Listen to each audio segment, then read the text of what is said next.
Well, thank you very much for having me here. Thank you all for being here. I want to talk about the qualities of highly effective architect. Just to kind of set the stage for this, this is not a technical talk. I love usually doing technical talks, but then there's other things we need to focus on. So I'm going to talk about the architect now, not the architecture. So I want to talk about how we can be better architects, how we can be better leaders in what we do. Now, some of us are architects, some of us have been architects, some of us aspire to be architects, and almost everybody works with architects. So I want to talk a little bit about what does it mean to be a good architect? What are some of the things we can do? And these are lessons I've learned in my life, along with working with very good many people. And I want to share some of those thoughts. But when I use the word architect, what comes to your mind? Who is that architect that you have in your mind? And I want to think about the architects that you have worked with, the architects that you are, or the architects that you come across every single day. And when it comes to this, what does the word even architect mean? And I remember being in a conference years ago with my good friend Glenn Vandenberg, and we were doing a birds of feathers session. And the topic was about architects and architecture. And I was standing fairly close to him. And one of the first questions the audience asked was, what is the quality of an architect? What do you expect to be, having quality as a good architect?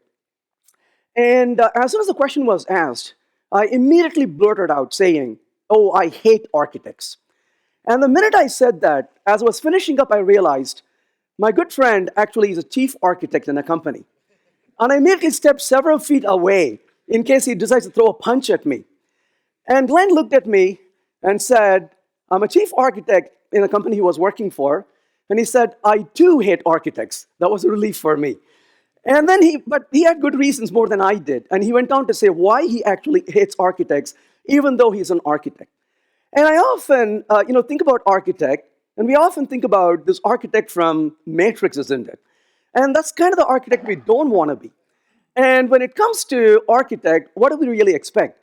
And oftentimes, I bring up this to developers, and I often ask them to read it, and I encourage you to read it, or I'm sure you've read it, reread it. And it's a very small article, 3.5 pages long, by Martin Fowler. It is called "Who Needs an Architect?" And it's an amazing article. I often recommend this to people, and I myself read it once in a while just to kind of refresh my memory. I won't spoil the thrill for you. It's a worth reading. I'll give the pleasure of reading it for you. But it's important for us to ask ourselves, what do we want to be when it comes to being architect? What do we want to serve? And certainly we don't want to serve that architect who is trying to be that person who will do everything for everybody and takes ownership of everything. Well, one of the natures of an architect is to not do architecture, but to grow a team that can do architecture. So in that regard, I want to talk about 12 qualities that can make us being an effective architect. Well, the very first thing I want to start out is by saying, be a mentor, not a tormentor. And when it comes to life and profession, it's very easy for us to suddenly forget that we all started in the beginning and we had to learn from other people. And one of the things I admire a lot is people who have always helped me along my journey. And as we become more experienced, it is our responsibility to remember that and then be able to help other people. To nurture other team members is our professional and ethical responsibility. And we need to really spend the time helping other people on the team to get better as well. It's not about us, it's about the team, and we want to be able to help everybody along the site. And I remember this experience. I'm a consultant. I go around and work with different teams in different companies, and then I switch between different clients. And one time I went back to a client site, and this developer came to me and said, "Hey, Venkat, I wrote a bunch of questions that I had in mind. I've been waiting for you to come back so I can ask you these questions." And then I spent the time answering these questions. And when we are done, I said, "I've got a question for you. You said you wrote these questions. You're waiting for me to come back. But why didn't you take these questions and ask the architect?"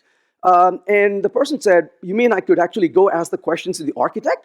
And I said, "Yeah, this architect that you have is more knowledgeable than me, knows everything I answered you, and maybe can even do a better job than I did. You should really ask the architect." And the developer said, "Well, maybe you don't know. But when we go ask the question to the architect, all the questions start with an answer, 'Are you stupid?' So we never go ask the questions to architect. I mean, this is like having a great food in front of us and having indigestion, right? We cannot really make use of it. But of course, one of the things I also care about is this thing called win-win. Let's be honest about it. Not everybody around the world is Mother Teresa. We're not going to do things because, oh, it's for the greater good. And at the end of the day, what's in it for me? What's in it for you? And so if you're going to help other people, why should you help? And I'm of this extreme firm belief that knowledge is the only wealth that grows when it's given. If I give you $10, I'll be poorer by $10. But if I'm going to sit down and share my knowledge with you, I become richer while you become richer as well. Because when I'm explaining things to you, I begin to realize, oh, darn it, I don't quite understand it like the way I thought I understood it. And then and as I'm explaining it, your face tells me, what are you talking about? And then I realize, maybe I'm not explaining it properly. Maybe I should get better at what I say. And in the end, both of us feel enriched. And that's one of the really good reasons to be sharing the knowledge is because we both become wealthier on the knowledge front. And it's important for us to share the knowledge. The next thing I want to say is something even important to think about, not just the concepts we are talking about, but the people. So criticize ideas, not people. It's very easy to get carried away. And then we can start talking about, oh, your idea, it stinks, versus focus on the idea rather than the person. What if we can separate the people from the concepts we are talking about and focus on the concept? I'm not perfect by any means at all. I'm as imperfect and flawed as anybody else is. But one of the things I'm learning continuously is, what if we can use we rather than you? Hey, your design versus the problem we are trying to solve. How can we approach this? Can help us to solve things better than trying to put the spot on that person. And of course, as we work on different things, we need to focus on evaluating trade-offs. In fact, that's exactly what we do. Our profession is all about trade-offs. So if you ask, what do we do for a living? We evaluate trade-offs every single day. That's what we do. So no idea is ever permanent. No idea is ever the same that rules every single time. So we have to ask the question, does this make sense in this context? This may have worked in a previous job, in a previous environment, in a previous setting, or in a previous particular scenario, but that doesn't mean it's the best thing ever. So how do we evaluate things? Well, imagine for a minute, we sit down at work and we want to evaluate whether it should be, let's talk about the biggest concern we have to deal with today, right? Is it Angular or is it React, right? Or is it JavaScript or TypeScript? I mean, pick your battle, right? But how do you make this decision? Well, the worst way to make a decision is to bring in the emotion. This is the worst way because, oh, I like this. I'm going to defend this. I'm going to fight for this. Versus evaluating things on the technical merit. One of the things I always tell my teams is, if that is a better thing to do, and if I'm not the right person to do it, it's my professional responsibility to say, you should choose this technology, and I will step away, bring the right person to do it. Because the worst thing for the company is to say, I know this, so you have to use what I know, is the very poorest way to decide. So how do we make a decision? What is the right technology to use? What are the different choices to make? One idea is called debating with knives. And the idea is, imagine the four of us sitting around and having dinner, and you are going to put the knife facing away from you. You're going to put the knife towards you, and you, of course, away from you, and then I'm going to put it facing towards me. So every alternate person has the knife in a different direction. Now, I'm going to have the knife facing towards me. I'm going to defend why Angular is the right choice. And you have the knife away from you. You should say why it is not the right choice. And we're going to make this discussion for a while. At some point, one of the person flips the knife and everybody flips the knife. Now it's facing away from me. I need to say why it's not the right choice. And now you have to talk in favor of it. If a person cannot speak on both sides of an issue, then that's called a bias, one way or the other. So if I can sit here and say why something is awesome, but then the minute you ask me what are its deficiencies, I say, oh, everything is great. Or I speak negatively about something for a long time, and then you ask me the question, what's good about it? Oh, everything sucks. That is not a good argument. I'm just carrying my bias towards it. So it's important to have this balance. Objectivity is extremely important.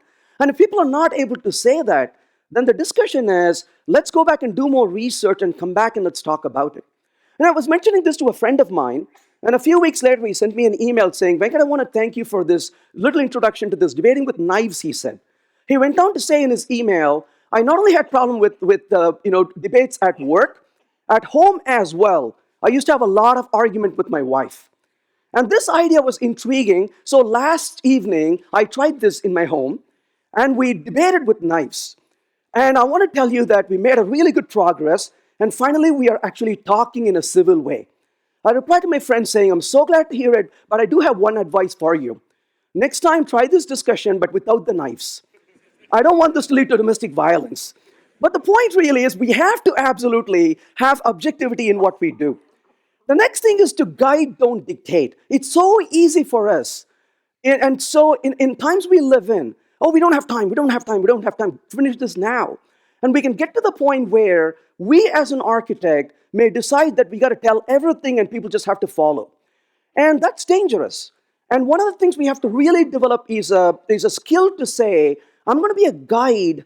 I'm not going to dictate everything people should do. And I'm going to say, give opportunity for people to figure things out. Give them a little guidelines, but don't give a prescription. Now, I have to admit, there are two kinds of people that scare me the most in this world. The first kind of people are those who cannot follow instructions. And the second is those who can only follow instructions. Both of those are dangerous. Because the first kind who cannot follow instructions, you tell them what to do, come after 3 hours, and they're still stuck. It's like I exactly gave you the steps to follow. The other one is even more dangerous.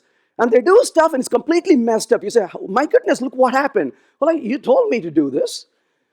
And I want people to have the sense, a common sense to say, well, thanks for the guidelines, but I'm going to improvise on it, figure out. And of course, if I have questions, I'll come and ask you, but I'm not going to follow it literally. So it's important to have this balance to be able to carry along. But there's one other reason I really like to do this. And I could never forget this. There was a time when a developer came to me, a junior developer came to me, and said, Venkat, I'm having this problem. How do I solve it? And I said, I'm not going to give you the answer. I'm not going to give you the answer. But let's talk about the problem itself. So we discussed it. We discussed a little bit further so we both can get a better understanding of the problem.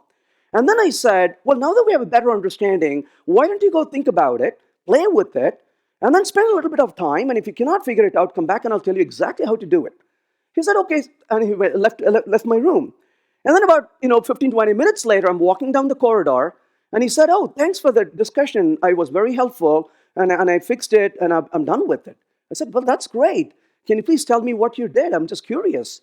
And he explained how he solved the problem. I said, I'm so glad I did not tell you how to do it. Because your solution is way better than what I knew. And in the process, I learned along the way as well. And of course, if the developer was not able to figure it out, I would have given the solution I knew after all. But this gives an opportunity for both of us to really learn along the way. And we may actually discover from this experience too. And that's a great learning experience. So I would rather be a guide than dictate how things should be done. Next is to practice collective ownership. I'm a huge fan of this. Now, of course, there are people with differing view, and that's great to have the differing view. And some people will tell you got to specialize and you cannot diversify it. I'll admit, I am the man of generalization. I'm a general person than a specialist. And I like to really do many things. And the reason I want to do many things is, in the early part of my career, I did exactly one thing. And I was so good at it, I became arrogant doing it. And one day I realized I know so much about one thing and so little about everything else, and just scared me. And now I don't want to be that expert who knows everything about one thing. Wise words of Thomas Huxley, know everything about something and something about everything, is really important. You want to know something about everything, but not at the cost of being ignorant about a lot of other things. So in that regard, I want to really focus on a team owning things. The worst kind of team to work in is where we have territorial ownership. Oh, that is Sarah's code. This is Joseph's code. You dare not touch it. And when people say that's my code, it's like, it's not your code. It's a code you wrote at some point, but it's going to be written by other people. So it's important not to become territorial about what we do. And in that regard, I would say that there's one thing I want to consider, which is called the truck factor. So what is a truck factor? The truck factor is the number of people in the team who should be run over by a truck for the project to die. And unfortunately, in a lot of companies, the truck factor, guess what it is? 1. I was working in a company here in Finland, and these two guys were from Germany. The project manager in Finland, they're discussing for 30 minutes. And the manager is like, I want you two to come and work on the project. They're like, no, we can't. We're busy in our project. And I kept watching them. And then I interrupted and said, excuse me, sorry. And I went to these two persons and said, can you please explain to me what you do? And with so much pride, one of the guys said, oh, we both work on the same application. And he works on the half, and I work on the other half. And we never touch each other's code.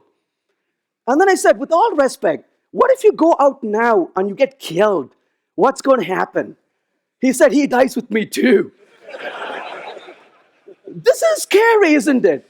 This is a company with 70,000 people, and nobody else can maintain this code because this is the only person who has ever worked with this code.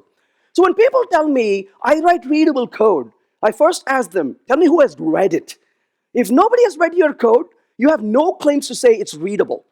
I only know of one way to write readable code, and that is to ask a colleague to read it. And when they start reading it, they kick, they scream, they curse, and then they eventually make the code better. And if nobody can read and understand our code today, what makes us think that they can understand the code later? This becomes really hard, isn't it? In fact, the other day, I saw this programmer seriously. He opened a source code, and he was screaming and cursing until he found out he was the one who wrote the code and didn't remember it. He's like, oh, that's not too bad now, right? So definitely, if we don't really read the code, it really becomes hard. So collective ownership makes things slower in the beginning, but faster over time. And it reduces the risk as well. And the next thing is to allow developers to figure it out. Well, one of the beautiful charms is when people can go off and figure things out. And I'll mention a story I will never ever forget in my life. I joined a project maybe after about 6 weeks after the project got started. This is a project that my good friend Stuart Halloway was working. For those of you who don't know Stuart Halloway, he is currently part of the company called Cognitech. These are the company that is behind the Clojure language. And Stuart is a person I respect a lot. And I admire him. It's great to learn from him. And I go to work on his team. It was 6 weeks into the project. And I think that it was the second or the third day, I was looking at a piece of code. And I went to Stu and said, Stu, I'm looking at this code. I think there's a better way to design this than what's being done. And Stu could have looked at me and said, Venkat, why don't you just shut up and go code? Because we are past that period now.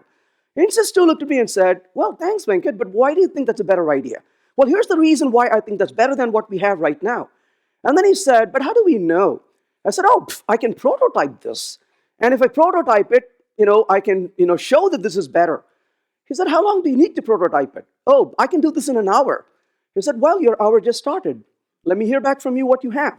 And I was absolutely thrilled. And I went back to my desk and I started prototyping this better design idea. 10 minutes later, I went to Stu and said, Stu, I'm done.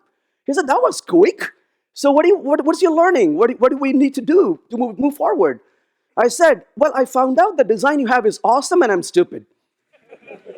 He said, well, that's not what I want to hear, but tell me what you found out. Explain it to me. And I gave him reasons now why the design is better and why what I thought, while appeared to be great in the beginning, proved to be not so exciting.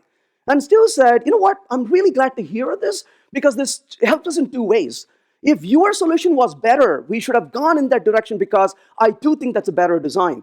But you also found the practical reasons why that's not a good idea. I really wish we could have changed it. But what do you think we should do now? I'm committed to moving forward. And imagine the loyalty that I have now to work on this code because I was not shut down. I was given that opportunity to explore, and I'm even more convinced why I should continue to write the code this way.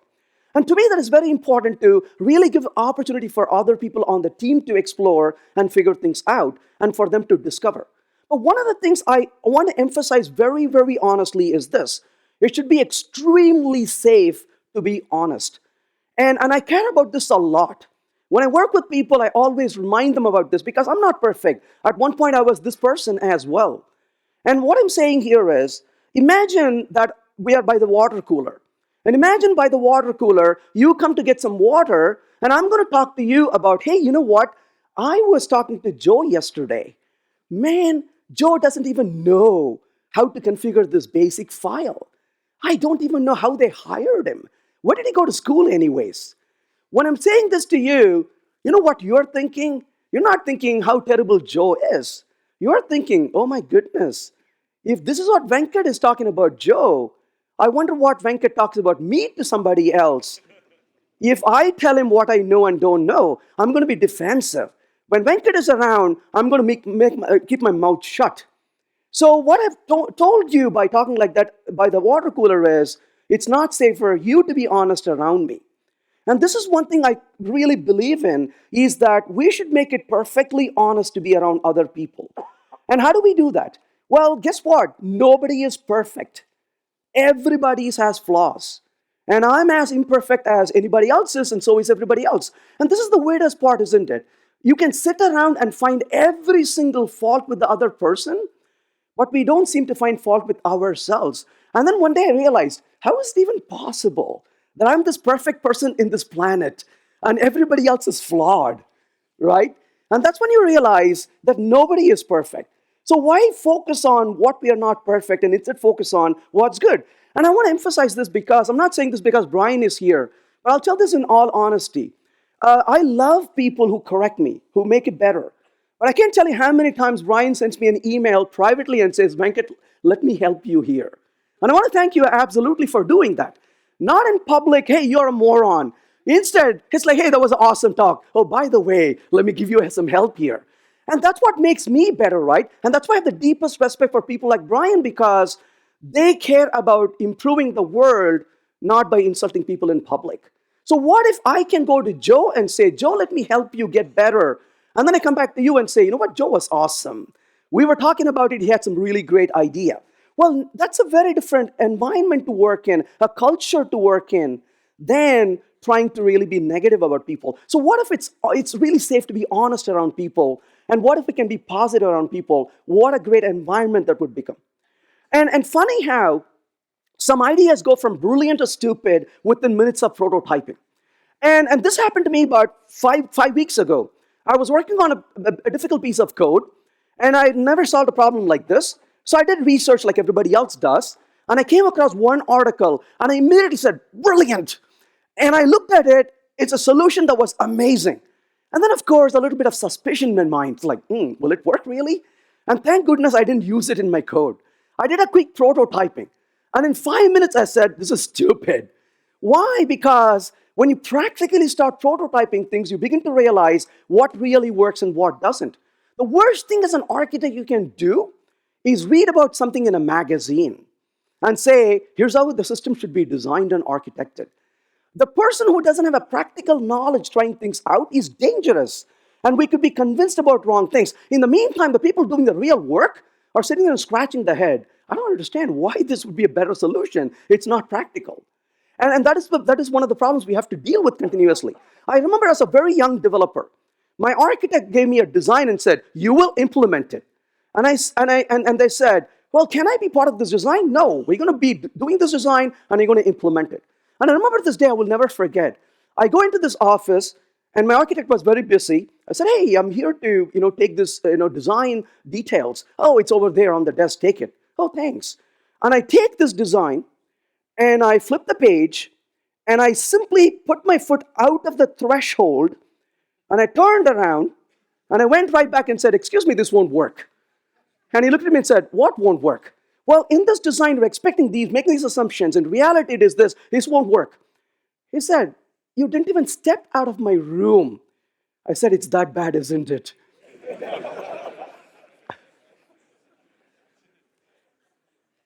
Time box your efforts. By giving people an opportunity, you say, I'll give you, 10 minutes, 15 minutes, 20 minutes, 30 minutes, an hour. Don't go off on days, but ask the person how much time you need to figure this out. And let's come back and talk about it. By putting that time-boxed effort, we get to explore more details than just reading about something or hearing about something. And then what we do becomes a lot more practical. And focus on the outcome, not process. I cannot tell you how many times I hear this. I go to conferences, people come and ask me, oh, Venkat, how do I convince my team?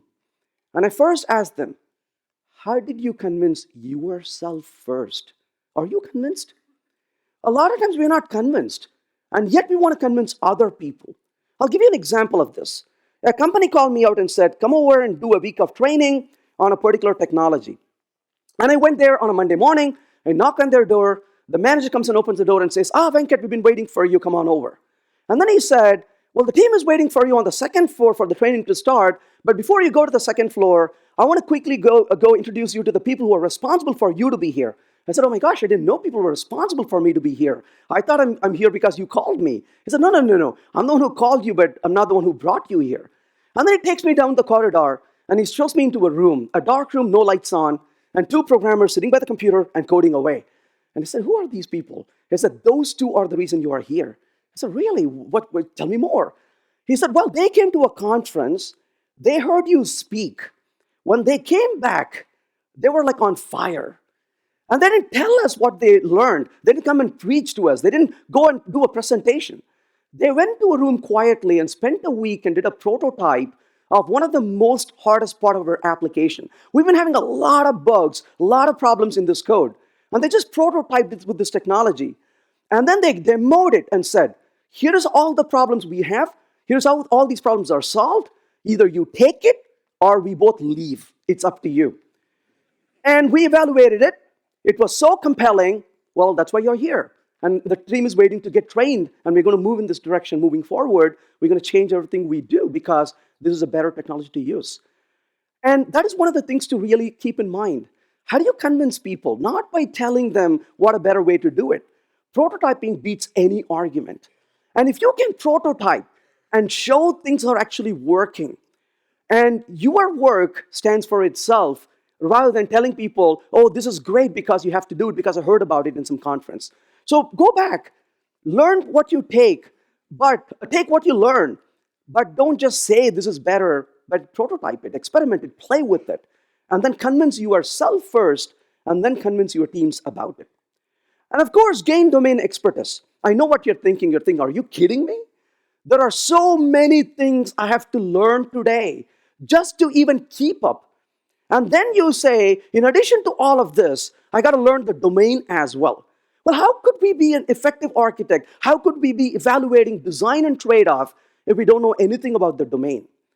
And so it's important for us to take the time to gain domain expertise as well. And of course, the holy grail in software is extensibility. But how do you make software extensible? How do you even possibly make it extensible? I remember working in chemical engineering. And chemistry is the last class I wanted to go to in school. And now I was working with PhDs in chemical engineering. And I was the person designing their software. I was their architect. And I would go to them and say, hey, I'm planning to make this little code extensible. Here's what I'm trying to do. These people were the kindest people on earth. They would look at me and say, Venkat, if you ever do this, it'll violate the law of physics. I'm so glad I asked. Or I would say, hey, I'm really planning on designing this way. What do you think about it? And they'll patiently listen to me and say, you know what? You are right most of the time, but hydrocarbons never behave like that. I don't know what that means, but I'm so glad I asked. But the point really is, how can I design? I'm sure we all have done this, right? We make the system so extensible that it won't do anything anymore. And I remember working with a team in Ohio, and the manager said, my team said every day, code is extensible, code is extensible.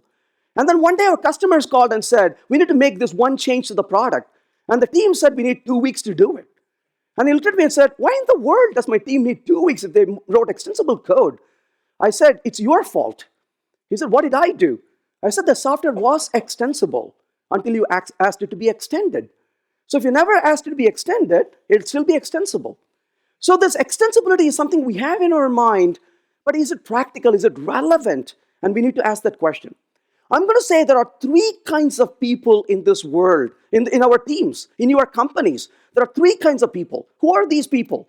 The first people are those who know the domain, the software really well, but not the domain. These are the programmers, isn't it? They know the software, don't know the domain. Then there are the people who know the domain really well, but not the software. The third are the people who know both really well. I'll tell you how you can find them. When you're in a room, quickly turn off the light. These are the people who will glow in the dark. Very few people. Okay, I know what you're thinking. We'll politely ignore the 4th category here.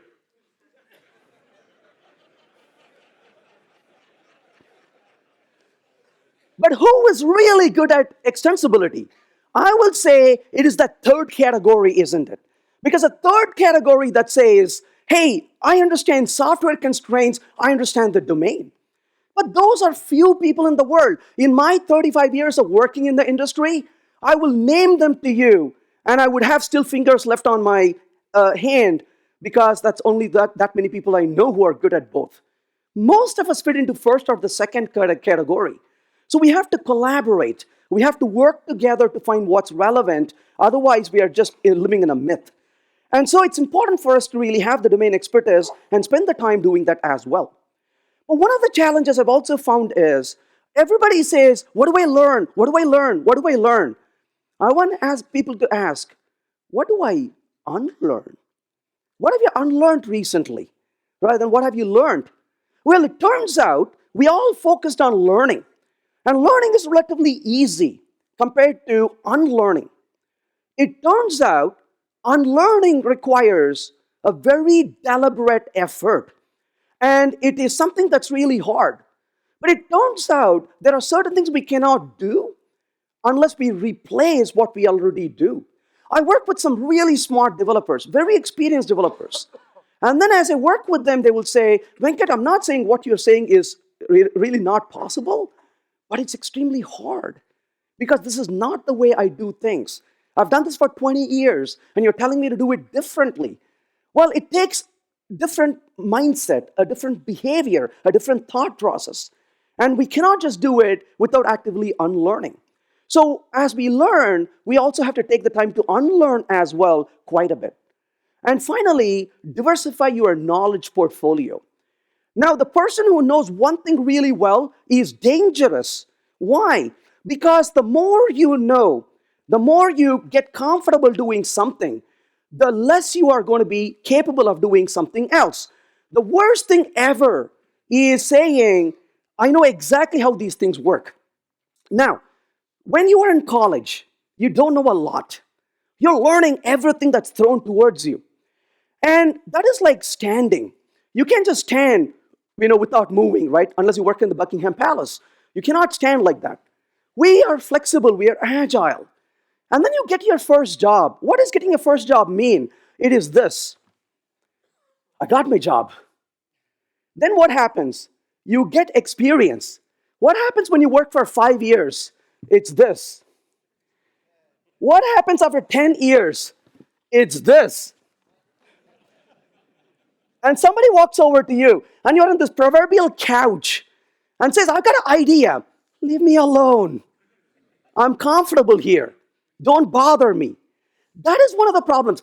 Your enemy is your comfort. Your enemy is a comfort because when you get comfortable, when I wake up in the morning, when I say, I know exactly how to do it, I quit doing it. Because that is my enemy. If somebody asked me, what do you do for a living? I said, this is my job title. My job title is, I'm a kid in the candy store. Every single day of my life. I got the best job in the world. What do? I learn. I'm curious. I want to know how things work. I learn, I put things together, I break them all apart. And I would sit there and say, this damn thing doesn't work. And they say, is it bothering you? It's like, no, this is exciting. Because that means we're going to learn why it doesn't work. When things work, what do you have? You have a working code, but you got stories to tell. That's what keeps you happy, isn't it? You can go to your children and your family, your workers and say, you know how this code misbehaved today? And software is a nonlinear system. You change something here, something breaks over there. And this is constantly what we learn, and we get mature, forget a few things, and then of course come back and relearn it. And to me, that is exciting. And when it comes to it, the solutions we apply and how do we get better at it, the agility of the mind. If I sit on a couch and eat potato chips and watch TV 7 hours a day, and you come to me and say, let's go jogging. I'm like, jogging? Why don't you get me a little bit more potato chips and you go jogging for me an extra mile? I'm going to sit here and watch TV. My body is not agile. I cannot move really properly. Well, that's exactly the problem with our mental muscle. Our mental muscle, programming in one language and one technology, one organization for a long time is like watching TV for 7 hours. And somebody comes and says, have you looked at this other technology? Go away. I don't want to hear that. I'm really good at what I do. And this is our enemy, that comfort today is the enemy of tomorrow. So pragmatic programmers said, we should learn at least one new language each year. What they really meant was we should learn one completely different language every year. And I would argue, what you want to learn tomorrow should be the one that makes you cry. It should make you scream, make you frustrated. And if what you're learning is not frustrating to you, you're learning the wrong thing. Hey, I know Java. Don't learn C#. It's almost the same. You want to learn something completely different. And you look at this and say, what on earth? And then what good is what you learn if it doesn't change your thinking? And that's one of the things I always look for. I go learn things I will have never any reason to use. And 10 years later, I'm like, my gosh, I'm beginning to use this in a different environment, in a different language. And that changes a lot of things for us. And I'm going to say the amount of time you need to learn something new is inversely proportional to the number of different things you have learned in the past few years. I remember this one experience I would never forget. I was teaching a class in a company. There were two people in front of me. They were about the same age. At that time, those two people were older than me. I think they still are. But the fact was, though, they would be listening to what I'm teaching. And one person on my right side had programmed in 7 different languages. The other person has only programmed in one language ever, even though they work together. And I would teach something, and immediately they both will make a sound. And I would look at them. And the first person was like, oh, wait. That's amazing. Can you compare this to how this works in OCaml? How can you compare it to? And the other person is like, why are you bothering me? I knew exactly how to do this in my language. Now I got to learn this whole new damn thing again. And it was absolutely fascinating how the same concept was being received by these two people. One who knew multiple things, and how that person was processing, and the other person who knew only one thing, and how that person was not able to process it. And I'm going to say learning happens in deltas. Now I'll share with you one little trivia. Maybe 12 years ago, I don't remember exactly when, I remember learning about Ruby for no good reason. I had no reason to use it. But I was curious. I wanted to learn Ruby, and I did. And when I learned Ruby, I saw this keyword called yield. And I was like, wow, yield, that's fascinating. I've not seen this one before. Ruby is not the first language to have it, but that's when I came across. I looked at this word called yield. Fast forward a few years later, hey, there's this yield in C#. What in the world does it do? And then I was learning JavaScript. Oh my gosh, I see this yield in JavaScript. And then I saw Kotlin. There you go, yield again. And now, of course, Java has yield. And I'm like, wow, this one keyword, yield. So the first time I looked at yield, I was like, what is it? And every other time my question is, how is it different? Is it the same? Is it different? Its behavior is different. And I'm doing a comparative analysis. I'm not learning it for the first time. So my learning is accelerated because I'm forming these deltas. And so learning happens in deltas. The more we learn, the faster we learn. The less we learn, the longer we take to learn as well. And that's important for us to keep up with what we do. And this is one of the things that bothers me quite a bit about architects. You know, in some companies, the word architect means I don't code anymore. This is dangerous.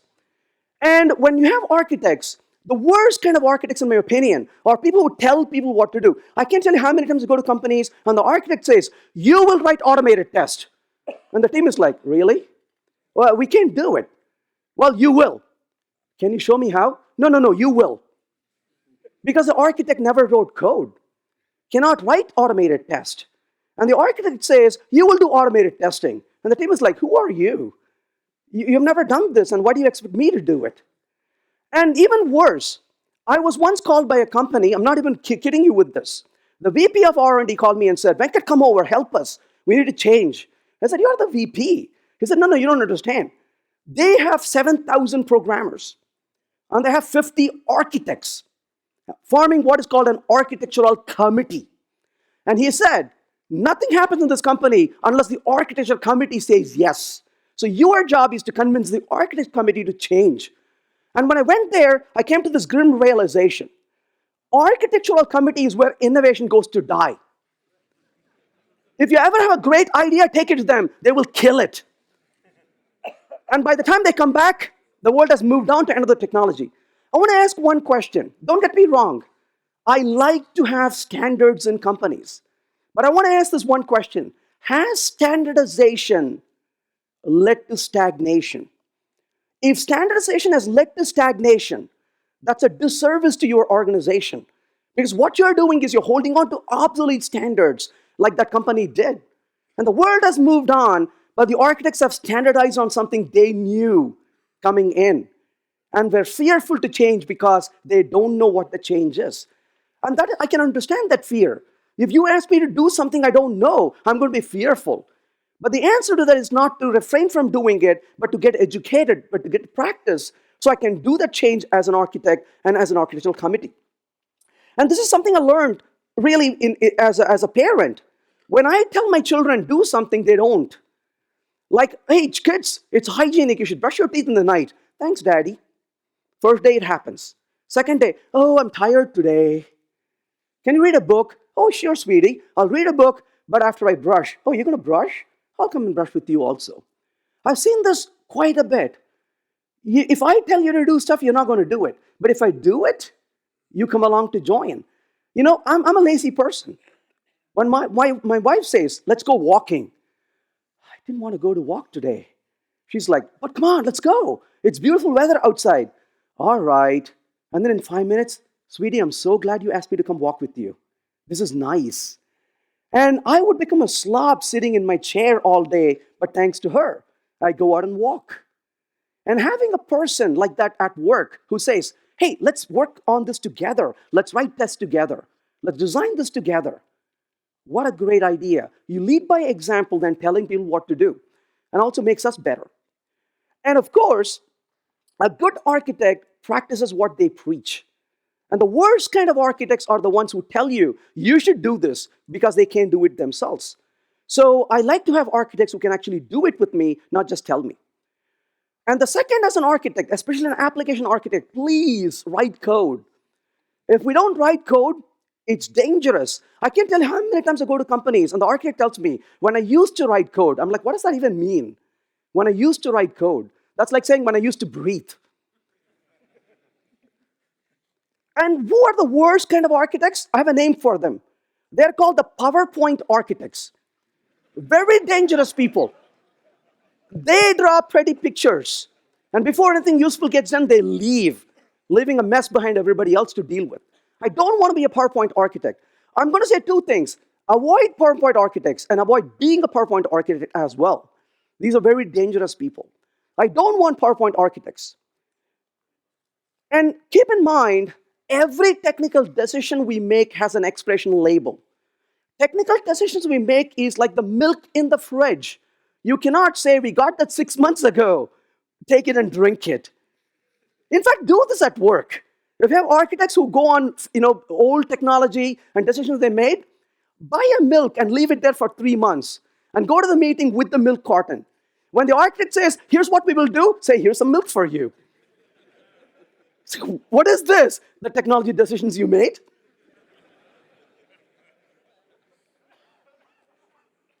And evolve your architecture. You get hired as an architect. What does the company say? Deliver the architecture. Oh my gosh, here you go. It takes courage. It takes discipline to say, you know what? Sorry, I don't have a clue what I'm doing. That's courage. In the beginning of the project, we all can agree, we know nothing. About the middle of the project, hey, things begin to make sense. But when do we create architecture? In the beginning. Is architecture important? Very important. Then why would you create it when we don't know anything? This is predictably irrational, isn't it? What if we have the courage to say, hey, let's come up with some ideas based on what we know, but they're not set on stone. We're going to evolve this as time goes on. And then we'll put a percentage of confidence on it. And what if I can say, I got 10% confidence, 15% confidence, 20% confidence? And it's very important that confidence in architecture should grow as the knowledge of the application grows. and need to really openly admit that and bring that into the discussion. You can use techniques like tracer bullet to gain confidence in architecture and get rid of parts that don't make any sense as we move on and we can evolve it. So being an architect is a lot more than technology. I care a lot about the team. What if I can have the team do architecture and I can be that mentor on the team? What if I can grow the team so the team can help make the decisions? And this, of course, reduces the risk of architecture because it's not a single person making the decision, but it's a collective wisdom that comes together. So we talked about 12 different things we can do. Be a mentor, not a tormentor. Criticize ideas, not people. Guide, don't dictate. Practice collective ownership. Allow developers to figure things out. Focus on the outcome, not the process. Gain domain expertise. Learn to actively unlearn. Diversify your knowledge portfolio. Lead by example. Write code as an architect. And evolve your architecture. Enjoy the rest of the conference. Thanks for joining us.